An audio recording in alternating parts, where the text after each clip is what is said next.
مما يجمعون.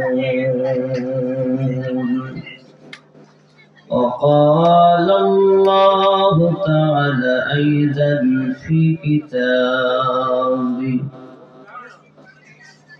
اهدنا الصراط المستقيم.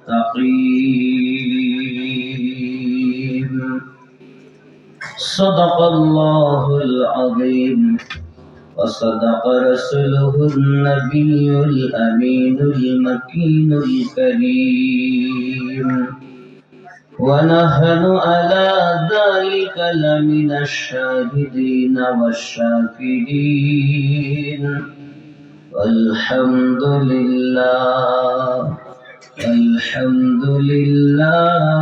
رب العالمين.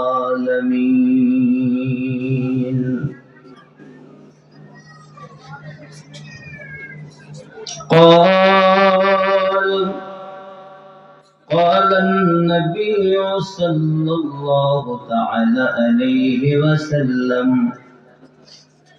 بني الإسلام على 5: شهادة أن لا إله إلا الله وأن محمدا رسول الله، وإقام الصلاة، وإيتاء الزكاة، والحج، وصوم رمضان.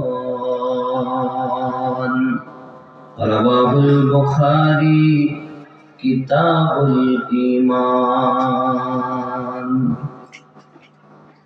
إن الله وملائكته يصلون على النبي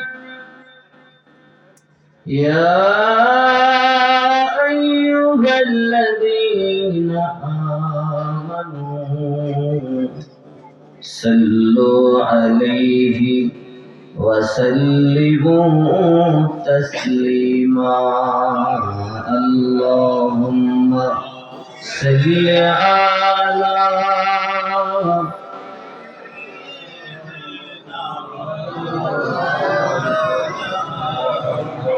وعلى آل سيدنا मैं क्या बयां करूंगा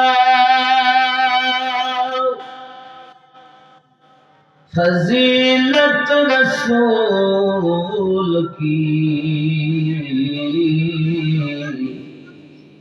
अर्शे बरी से पूछिए